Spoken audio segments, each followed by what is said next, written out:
Hello लाडक्या बहिणींनो आणि लाडक्या ताईंनो, नोव्हेंबरचा हप्ता म्हणजे 17वा हप्ता, डिसेंबरचा हप्ता म्हणजे 18वा हप्ता, 17वा आणि 18वा हप्ता एकत्र भेटतायत का याच्या संदर्भात एक ब्रेकिंग न्यूज आलेली आहे. लाडक्या बहिणींनो, आनंदाची बातमी आलेली आहे. साम टीव्हीची मोठी बातमी आलेली आहे की तुम्हाला नोव्हेंबर आणि डिसेंबरचा हप्ता एकत्र दिला जाऊ शकतो. ही आनंदाची बातमी आहे. तर लाडक्या बहिणींनो, मला तरी असं वाटतं की निवडणूक आहे, स्थानिक स्वराज्य संस्थेच्या निवडणूक आहे, निवडणुकीची तारीख डिक्लेअर झालेली आहे आणि नोव्हेंबर संपायला फक्त आणि फक्त आता 7 दिवस बाकी आहे. तर या 7 दिवसांमध्ये कधी जीआर येणार आहे, कशा पद्धतीने पैसे वाटप होणार आहे, सगळीच माहिती व्हिडिओच्या माध्यमातून मी तुम्हाला देणार आहे. जर तुम्ही लाडक्या बहिणींना बघितलं असेल, या 7 दिवसांमध्ये मी तुम्हाला ऑलरेडी सांगितलेलं आहे की नोव्हेंबर महिन्याचा जीआर येईल आणि तुम्हाला डिसेंबर महिन्यामध्ये काय होणार आहे, पैसे वाटप होणार आहे. तर त्यामध्येच आता 3,000 रुपये भेटणार आहे का, याबद्दलची आनंदाची बातमी समोर आली आहे. सगळं तुम्हाला विथ प्रूफ दाखवणार आहे. तर चला लाडक्या बहिणींनो, जर पहिल्यांदा व्हिडिओला बघत असेल तर नक्की लाईक करा, शेअर करा आणि चॅनलला सबस्क्राईब करायचं विसरू नका, कारण आपल्या चॅनलला अगदी ऑथेंटिक आणि क्वालिटी न्यूज तुम्हाला भेटत असतात. तर चला लाडक्या बहिणींनो, आपण सुरुवात करूया. तर बघा लाडक्या बहिणींनो, साम टीव्हीची न्यूज आहे. काय न्यूज आहे? लाडकी बहीण योजना, लाडक्या बहिणींच्या खात्यात 3,000 येणार. नोव्हेंबरचा डिसेंबरचा हप्ता एकत्र येण्याची शक्यता वर्तवली जात आहे. पण माझं काम आहे तुम्हाला एकदम क्वालिटी ऑथेंटिक इन्फॉर्मेशन देणं. तर मला असं वाटतं लाडक्या बहिणींनो, तुम्हाला फक्त आणि फक्त नोव्हेंबरचा हप्ताच दिला जाणार. पण न्यूज आलेली होती म्हणून ही न्यूज घेऊन मी तुमच्या समोर आलेला आहे.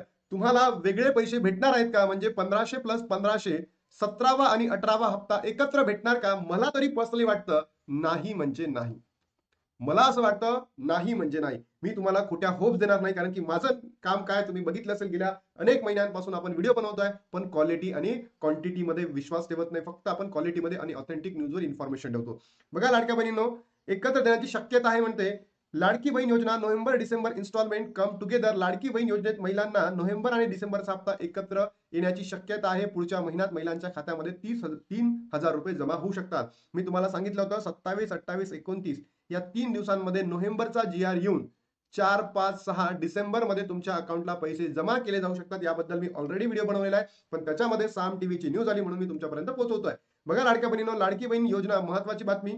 नोव्हेंबर आणि डिसेंबरचा हप्ता एकत्र येणार का? मी याचं उत्तर तर दिलंय. मला पर्सनली वाटत नाही येणार नाही, पण काही सांगता येत नाही. निवडणूक आहे आणि निवडणुकीच्या पूर्वसंध्येला सरकार, याच्या पहिलेही काय झाले होते, 3,000 रुपये म्हणजे 2 महिन्याचे हप्ते देण्यात आले होते. तर जर सरकारला वाटलं तर सरकार खुश होऊन 27, 28, 29 तारखेला नोव्हेंबर आणि डिसेंबरचा जीआर एकत्र वाट करून तुम्हाला 3,000 रुपये देऊ शकतो. शकतो म्हणतोय, कंपल्सरी आहे का? नाही. नोव्हेंबर महिना संपायला अवघे 8 दिवस उरलेले आहे. नोव्हेंबरचा हप्ता कधी येणार असा प्रश्न लाडक्या बहिणींनी विचारत आहे. दरम्यान राज्यात सध्या निवडणुकीचे वारे वाहत आहे. या काळात पैसे येणार की नाही असा प्रश्न विचारला जात आहे. अशातच आता लाडक्या बहिणींना नोव्हेंबर आणि डिसेंबरचा हप्ता एकत्र येण्याची शक्यता वर्तवली जात आहे. मात्र अद्याप अधिकृत माहिती समोर आलेली नाही. बघा, यांनी सुद्धा सांगितलंय अधिकृत माहिती नाही आहे, फक्त ही बज आहे, न्यूज आहे. मग आता जर तुम्ही बघितलं असेल, मग काही बहिणी असं म्हणतात आचारसंहिता आहे, लाभ मिळेल का? याचं उत्तर आहे येस, लाभ मिळणार म्हणजे मिळणार आहे तुम्हाला. का मिळणार आहे? कारण संजय गांधी निराधार योजना जर बघितली असेल, श्रावणबाई निराधार योजना बघितली असेल, इंदिरा गांधी निराधार योजना बघितली असेल, त्यांचा हप्ता वाटप सुरू झालेला आहे आणि अनेक लाडक्या बहिणींच्या अकाउंटमध्ये जमा सुद्धा झालेला आहे. म्हणून आपल्याला भेटणार म्हणजे भेटणार. लाडकीला नोव्हेंबर डिसेंबरचे पैसे एकत्र. लाडकी Bahin Yojana November December instalment मे कम टुगेदर. नोव्हेंबर महिना संपायला आला तरीही अद्याप हप्त्याच्या कोणत्याही घोषणा करण्यात आलेली नाही. त्यामुळे आता पुढच्या 2 महिन्याचे पैसे एकत्र मिळणार का असा प्रश्न महिलांच्या मनांमध्ये पडलेला आहे आणि पडायलाही पाहिजे, बरोबर. मग प्रश्न हा येतो की जर 17वा हप्ता किंवा 18वा हप्ता एकत्र आला तर यासाठी ई केवायसी ची गरज आहे का? तर याचं उत्तर आहे नाही. तुमची ई केवायसी झाली असेल तरी तुम्हाला पैसे भेटतील, नाही झाले तरी पैसे भेटतील, चुकली असेल तरी सुद्धा पैसे भेटणार म्हणजे भेटणार 17वा आणि 18वा हप्त्यासाठी. 2-3 डिसेंबर रोजी नगर परिषदेच्या निवडणूक होणार आहे. त्यामुळे त्याआधी किंवा त्यानंतर महिलांच्या खात्यात पैसे जमा होऊ शकतात. जर या निवडणुकीनंतर पैसे असतील तर नोव्हेंबर आणि डिसेंबरचा हप्ता एकत्र येऊ शकतो. मात्र याबाबत कोणतीही अद्याप माहिती समोर आलेली नाही आहे. लवकरच घोषणा होण्याची शक्यता आहे, बरोबर, होऊ शकते म्हणते. मग लाडकी हप्त्यासाठी ई केवायसी ची गरज आहे का? लाडकी बहिणीच्या हप्त्यासाठी तुम्हाला ई केवायसी करणे गरजेचे आहे, पण हे कधी? 19-20 पुढचे हप्ते म्हणजे 2026 पासून जे हप्ते तुम्हाला लागू होतील त्या हप्त्यांसाठी तुम्हाला ई केवायसी गरज असतील.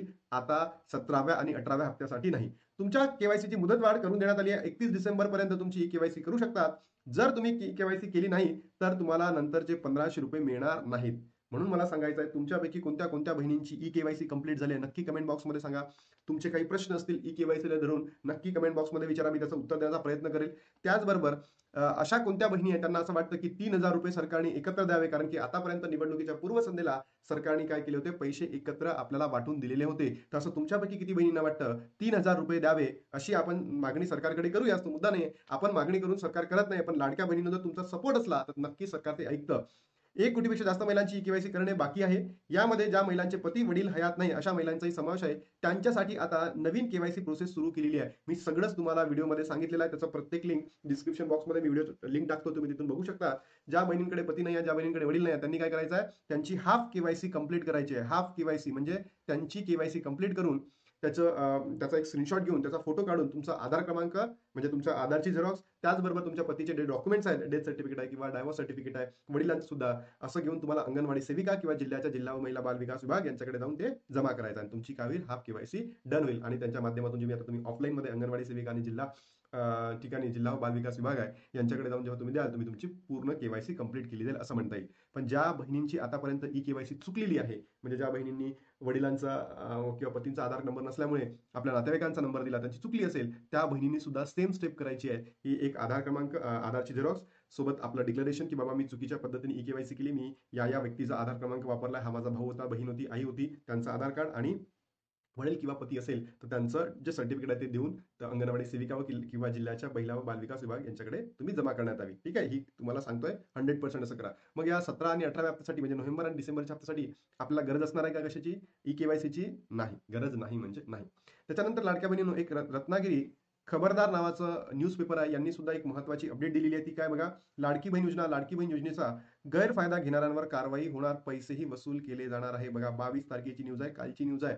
आणि मी तुम्हाला माहिती असेल की फक्त आणि फक्त क्वालिटी आणि ऑथेंटिक न्यूजच घेऊन तुमच्या समोर येतो लाडक्या बहिणींना आणि तुम्हाला त्या दाखवतो की ज्याही बहिणींना चुकीच्या पद्धतीने सरकारकडून लाडकी बहीण योजनेत पैसे घेतले असेल त्यांच्यावर आता कारवाई होणार आहे.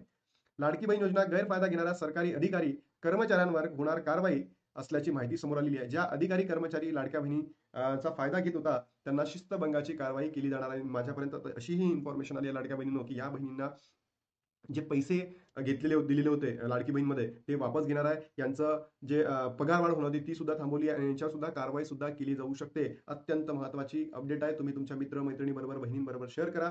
सोबतच घेतलेले पैसे वसूल केले जाणार आहे, मात्र वेतनवाढ ही रोखली जाण्याची शक्यता वर्तवली जात आहे की का बरं तुम्ही चुकीच्या पद्धतीने या योजनेचा लाभ घेतला. 2.5 कोटी लाडक्या बहिणींची ई-के-वाय-सी केल्यानंतर अनेक बाबी समोर आलेल्या आहेत. 5,000 सरकारी कर्मचारी आणि 3,000 शिक्षक सह पोलीस आणि इतर विभागातील कर्मचाऱ्यांचा योजनेचा लाभ घेत असल्याचे म्हणजे 8,000 बहिणी. फक्त मला असं म्हणायचं आहे की या योजनेमधून ज्या बहिणींना खरंच पैशांची गरज आहे त्या बहिणींना अपात्र सरकारने करावे नाही. तुम्हाला काय वाटतं? सरकार तुमच्या हाती आहे, यंत्रणा तुमच्या हाती आहे, तुम्हाला जे पाहिजे तुम्ही ते करा. पण एकही वंचित बहीण, ज्या बहिणींना खरंच पैशाची गरज आहे, तुम्ही त्यांचा लाभ बंद करू नका. हा, भले आता या ज्या सरकारी कर्मचारी यांना तर पैशाची गरज नव्हती, यांच्याकडनं तुम्ही आता पैसे दिले आहेत तर वसूल करू नका, कारण की त्याही बहिणीच आहे. तुम्ही पहिले निवडणुकीच्या पूर्वी काही निकष नव्हते आणि आता वेगवेगळे निकष लागून त्यांच्याकडून पैसे काढता, हे चुकीचं आहे. बरोबर? म्हणजे पहिले एक वागायचं आणि आता दुसरं वागायचं, हे बरोबर शोभत नाही सरकारला. आणि तुम्ही तर जो आता तो काही कोटींचा घोटाळा झाला याच्यामधून त्या मुलाला म्हणजे उपमुख्यमंत्री साहेबांच्या मुलाला तुम्ही तर नावही त्या याच्यातून काढून टाकलं. तर तुम्ही जर सरकारबद्दल एवढे करत असाल, कमिटी बसून सुद्धा अशा पद्धतीचं ती कमिटी निर्णय देऊ शकते, तर मग लाडक्या बहिणींना का नाही? यांचं तर काय ऑलमोस्ट 20,000 22,000 पकडा, 1 कोटीचं नाही. तिकडे 1,800 करोडच्या प्रॉपर्टी 3,300 कोटीमध्ये घेऊ शकतात. ₹500 स्टॅम्पवर बरोबर 99% शेअर त्यांच्या नावाने, 1% दुसऱ्याच्या नावाने, त्याचं नाव त्या याच्यामध्ये घुसतं. तर मग लाडक्या बहिणींसाठी का? तर इथे लाडक्या बहिणींनो, तुम्हाला जागा होणं गरजेचं आहे. जर तुम्ही जाग्या झाला नाहीत तर हे सरकार काहीही करू शकतं. आज तुम्ही पात्र आहे तर उद्या तुम्हाला अपात्र ठरू शकतात. मी तुम्हाला इन्फॉर्मेशन पण दिली होती. 95,000 बहिणी, लाडक्या बहिणी कुठं अपात्र ठरल्या होत्या? नागपूरमध्ये. अजून कसं पुण्याच्या 25,000 बहिणी की नाशिकच्या अशा अपात्र ठरवल्या होत्या. त्या पात्र असून सुद्धा 5,000 सरकारी कर्मचारी व 3,000 शिक्षकांसह इतर लाभ घेत असल्याची माहिती आहे. अधिकारी कर्मचाऱ्यांनी योजनेचा लाभ घेतलाय. महिला व बालविकास विभागाकडून पत्र पाठवण्यात केली जाणार आहे. 2.5 कोटी महिलांनी 1,30,00,000 महिलांची ई-के-वाय-सी कंप्लीट झालेली आहे. लाडकी बहीण योजनेअंतर्गत लाभ घेणाऱ्या कर्मचारी छाननी केली जात आहे. पुढील महिन्यात कर्मचारी कोणत्या विभागात आहे ते स्पष्ट होईल. त्यानंतर त्या विभागातील संदर्भातील पत्र पाठवण्यात आले. अशा कर्मचाऱ्यांवर शिस्तभंगाची कारवाई केली जाणार, त्यांच्याकडून पैसे वसूल केले जाणारच आहे. शिवाय यात पगारवाढी रोखली जाणार आहे. आणि जर असं केलं ना, ज्याही बहिणी, लाडक्या बहिणींनो, असं तुमच्याकडनं चुकीच्या पद्धतीने सरकार पैसे वसूल करेल तर मी तुमच्या समोर उभा राहायला तयार आहे आणि आपण आंदोलन करू. अख्ख्या महाराष्ट्रामध्ये आंदोलन करू. कारण याच बहिणी समोर येणार नाही. आपल्याला महाराष्ट्रातील सगळ्याच बहिणींचा सपोर्ट असणार आहे. कारण लाडक्या बहिणी तुम्हाला सांगतो, इकडे सरकार एवढे मोठे घोटाळे करून सुद्धा त्यांच्या मुलांना तिथून बाइज्जत बरी करू शकतात. त्यांचा त्या कमिटी निर्णय देते की त्यांचं नाव तिथे उपलब्ध नाही आहे. मग एवढं सगळं त्यांच्या नावाने होत असून, इतकं सगळे सबूत असून त्यांना तुम्ही का निर्दोष मुक्त करता? तर माझ्या या लाडक्या बहिणींना तुम्ही ₹1500 दिल्यानंतर वसूल करणार आहे, त्यांचा पगार वाढवणार आहे. तुमच्यामध्ये जे हिंमत आहे, जे काय करायचंय सरकारला मी खुलं चॅलेंज देतो. जे काय करायचंय तुम्ही करा. फक्त हे करून दाखवा की लाडक्या बहिणींकडनं पैसे वसूल करून दाखवा. आणि केले तर आमच्या लाडक्या बहिणी शांत बसणार नाहीये. आज तुम्ही सरकारमध्ये आहे, उद्या तुम्ही विरोधी पक्षामध्ये असणार आहात. तर म्हणजे सरकारने इथे योग्य पद्धतीने जर निर्णय घेतला नाही तर सरकार संपणार आहे, हे लक्षात घ्या. लाडकी उत्पन्नाची मर्यादा 2.5 लाख उत्पन्न नसलेल्या निवडणुकीत गडबडीचा लाभ घेत रकमेचा लाटल्याचाच प्रकार समोर आला. अशा सुमारे 5 लाख लाभार्थ्यांची कुटुंबाची उत्पन्नाची 2.5 लाखाच्या वर आहे. तर बघा लाडक्या बहिणीनं मी तुम्हाला ब्रेकिंग न्यूज सांगितली, साम टीव्हीची न्यूज सांगितली. आणि जर लाडक्या बहिणीनं तुमचे लाभ बंद करण्यात आला तर आता आपण शांत बसणार नाहीये. कारण की महाराष्ट्रामध्ये प्रत्येक बहिणींचं आणि भावांचे आता डोळे उघडलेले आहेत की सरकार एक बाजूनी काय दाखवतं, हत्तीचे दात दाखवतं आणि दुसऱ्या बाजूनी काहीच दाखवत नाही. म्हणजे ज्या बहिणींना खरंच लाभ भेटायला पाहिजे त्यांना भेटत नाहीये. ज्या बहिणींना भेटलेला आहे त्यांच्याकडनं वसूल करतो म्हणते. ही सरकारची जी दोन तोंडी भूमिका आहे ही अयोग्य आहे या ठिकाणी म्हणतो. आणि सरकारला खुले चॅलेंज देतो व्हिडिओच्या माध्यमातून. तर म्हणून लाडक्या बहिणींनो, व्हिडिओला तुम्ही महाराष्ट्रातील तमाम बहिणींपर्यंत पोहोचवा की कोणत्याच बहिणीचा लाभ बंद होणार नाही. ज्या नागपूर मध्ये बहिणी, पुण्यामध्ये, महाराष्ट्रातील संपूर्ण जिल्ह्यांमध्ये अपात्र ठरवत आहे त्या ठरल्या नाही पाहिजे. आणि त्या बहिणींच्या हक्कांसाठी आपल्याला लढायचं आहे. आणि लाडक्या बहिणींनो, हे तुमचं सपोर्ट असणं गरजेचं आहे. तर बघूयात किती बहिणी सपोर्ट करतात आणि नाही. तर आता थांबतो आणि भेटतो तुम्हाला नवीन व्हिडिओमध्ये. तोपर्यंत जय हिंद, जय महाराष्ट्र, जय श्रीराम.